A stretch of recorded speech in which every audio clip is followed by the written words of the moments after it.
ครับสบายดีสบายดีและสวัสดีเนาะ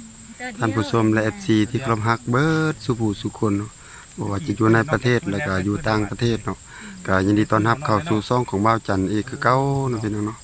ก็มื้อนี้ก็พอดีบ่าวจันทร์แล้วก็บ่าวอ้วนขี่รถผ่านทางเนาะพี่น้องเนาะก็เลยเห็นมีอยู่ไกลบ่เฮือนน้องนี่มีเอื้อยผู้นึงเนาะกับเด็กน้อย 3-4 คนเนาะพี่น้องเนาะจักเขาเจ้าไปยังมารับเครื่องของลุงตุงนางอยู่ในถุงบ่าวจันทร์ก็สิ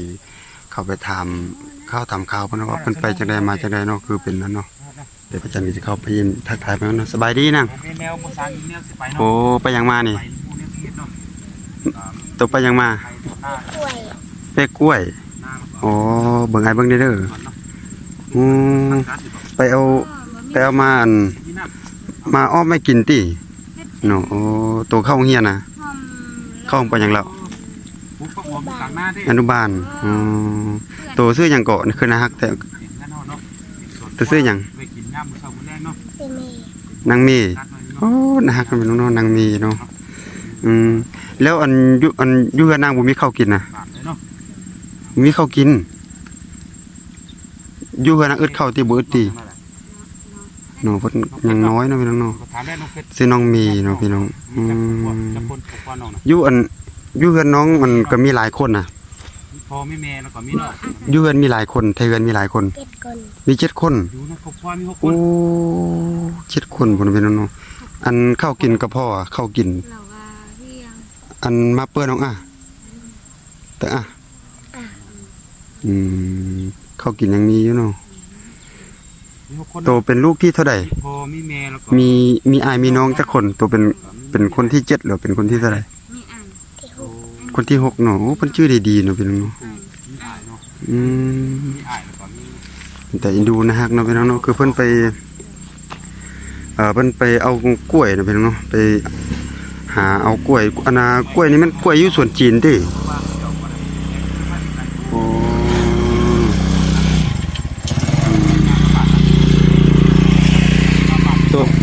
ตัวไปเอาแบบนี้ทุกมื้อ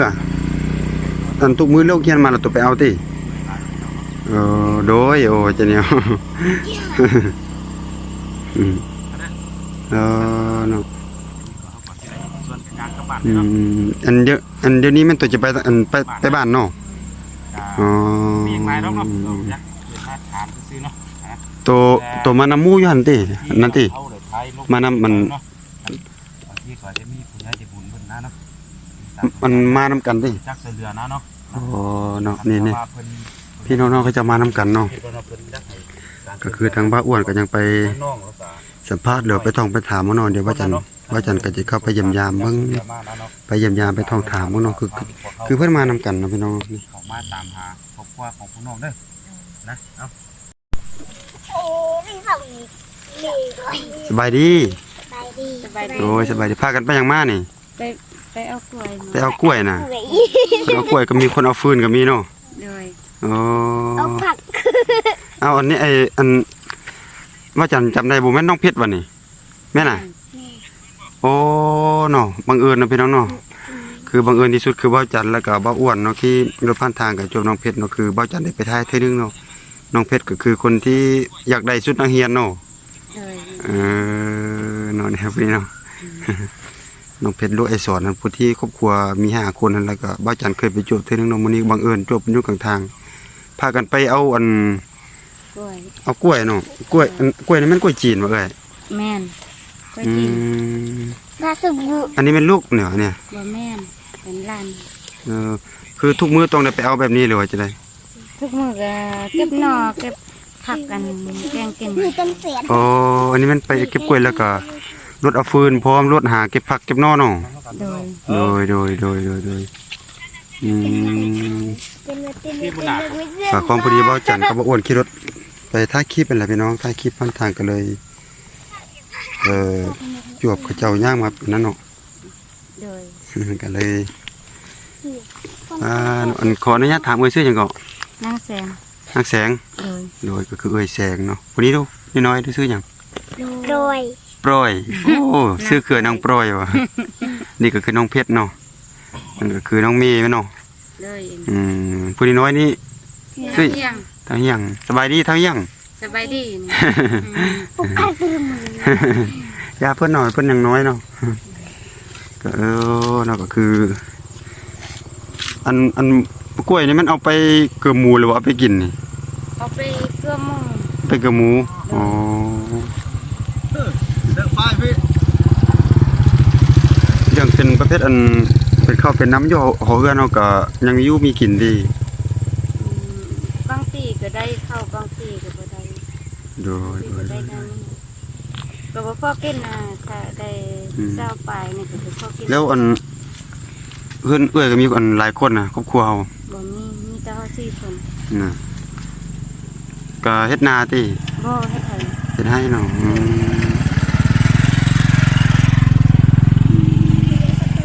อันกล้วยนี่เขาต้องไปเอาทุกมื้อว่ะกล้วยนี่ บางเทื่อก็เอาบางเทื่อก็บ่เอา เอออืมเพชรดูก็ได้หลายเพชรอ่ะตัวก็ได้หลายกล้วยอ่าเอาไปเอาไปกินติเอาไปอ้อมไม่กินติกล้วยนี่ให้หมูโตมีหมูอ่ะบ่เลี้ยงติ อืม มื้อนั้นเอาไปถ่ายคือบ่เห็นหน้าหมูอยู่เฮือน ก็ว่าให้อันน้องเมนเอา ตัวไปเก็บให้เขาติอ๋อโดยเนาะคือเพิ่นไปนำหมู่เพิ่นนอนนี่ไปเก็บแล้วก็ ให้นางไม่เอา ไปเก็บให้นางเมย์เอาเนาะคือครอบครัวนางเมย์เพิ่นมีกัน7คนเพิ่นพ่อแม่ของนางเมย์นี่เพิ่นเลี้ยงหมูเนาะแล้วมีอันเพชรนี่ไปเก็บให้เพิ่นเนาะโอ้เข้าใจแล้วโดยไปนำหมู่เพิ่นเนาะมันพากันไปตั้งแต่สายบ่น่ะ ประมาณ3 ประมาณ 3 โมงเนาะ เลย อืมเห็นเพิ่นแล้วก็คือบ่าวจันบังเอิญนะพี่น้องมาจวบเพิ่นอยู่กลางทางน้องเพชรเนาะคือบ่าวจันกับบ่าวอ้วนก็ไปภารกิจมาคิดว่าถ้าโอกาสบ่าวจันได้มามื้อนั้นล่ะบ่าวจันสิซื้อชุดนักเรียนมาเนาะแต่ว่าบังเอิญมื้อนี้กับบ่าวจันไปเวียกมาก็เลยมาจวบเพิ่นตรงทางเนาะเดี๋ยวนี้มันสิเดินทางย่างกลับบ้านแล้วนี่เนาะมื้อเดียวอ้ายก็สินำเมืองเฮือนเพิ่นเด้อมื้อเดียวอ้ายก็สินำขี่รถนำเมืองแหละแต่ว่าก็เลยแวะถามมันผู้นี้ก็มันอันลูกชายบ่แม่นน่ะ บ่แม่น บ่แม่นตาปล่อยนางปล่อยน่ะ นางปล่อยให้ ตะของเฮียน่ะ เขา เขาปล่อยหยัง เขาบ่โซ่ ยิ้มหวานอีกยิ้มหวานนี่ นักหน่อยเนาะก็เป็นตาอีตนเป็นตาเอ็นดูเหมาะหมดทุกคนเนาะแต่ว่าเขาจะเอาไปโลหาเก็บกล้วยเก็บเอ้ยมาพี่น้องโลทำเอ้ยแพงก็เอ้ยหยังก็เอ้ยแสง เลย เดี๋ยวเอ้ยแสงเนาะแล้วก็พาน้องๆพาพี่พาน้องไปหาเก็บกล้วยเก็บเอ้ยก็บ่าวจันทร์กับบ่าวอ้วนก็เลยถามเยี่ยมยามถามข้าวเพิ่นเนาะว่าเป็นอะไรเนาะ มันไม่ได้กันเดี๋ยวก่อนตา ก็สิประมาณนั้นเนาะพี่น้องเนาะเขาเจ้าก็ไปหาอยู่หากินนั่นแหละแต่ว่าเห็นเขาเจ้าลุงตุงต่างอีลุงตุงนางมาบ่าวจันทร์ก็เลยเข้าไปเยี่ยมยามถามข้าวแล้วก็ถ่ายให้พี่ๆน้องๆครับเบิ่งรับชมเนาะนี่ก็คือน้องเมย์เนาะแล้วก็ผู้น้อยนี่ก็ซึ่งอยู่บ่าวจันทร์ก็ลืมแล้วแล้วก็น้องเพชรนี่ก็ปร้อยนั่นก็เพชรแสงแล้วก็เขาเจ้าก็เป็นคนบ้านห้วยสั่งเนาะ เลย จะได้ก็เจ้าก็เป็นคนฮักทั้งหมดเนาะก็สิประมาณนี้นะพี่น้องเนาะบ่าวจันทร์ก็สิถ้าให้พี่ๆน้องๆเบิ่งแล้วก็ถามบ่าวจันทร์ได้ไปยามถามข้าวสัมภาษณ์เพิ่นก็เขาเจ้าก็หาอยู่หากินมาแล้วพี่น้องก็นี่บ่าวจันทร์ก็สิขอตัวลากลับก่อนแล้วก็ขอให้พี่น้องอยู่ดีมีแรงเมื่อสุขสุขคนเนาะแล้วไปเจอกันใหม่ในคลิปหน้าท่านผู้ชมสำหรับคลิปนี้บ่าวจันทร์ต้องขอกล่าวคำว่าสบายดี สบายดี เด้อทุกคนเด้อ ดี ก็มาฮอดนี่บ่าวจันทร์ก็จะได้ขอตัวลาพี่ๆน้องๆไว้ก่อนเนาะแล้วก็ไปเจอกันใหม่ในคลิปหน้านะท่านผู้ชมแล้วก็ขอขอบคุณกับใจที่คอยคอมเมนต์คอยให้กำลังใจทางบ่าวจันทร์ก็มาฮอดนี่บ่าวจันทร์ก็จะขอตัวลาพี่ๆน้องๆกลับก่อนเนาะพี่น้องเนาะไว้เราเจอกันใหม่ในคลิปหน้าท่านผู้ชมสำหรับคลิปนี้บ่าวจันทร์ต้องขอกล่าวคำว่าสบายดี ๆ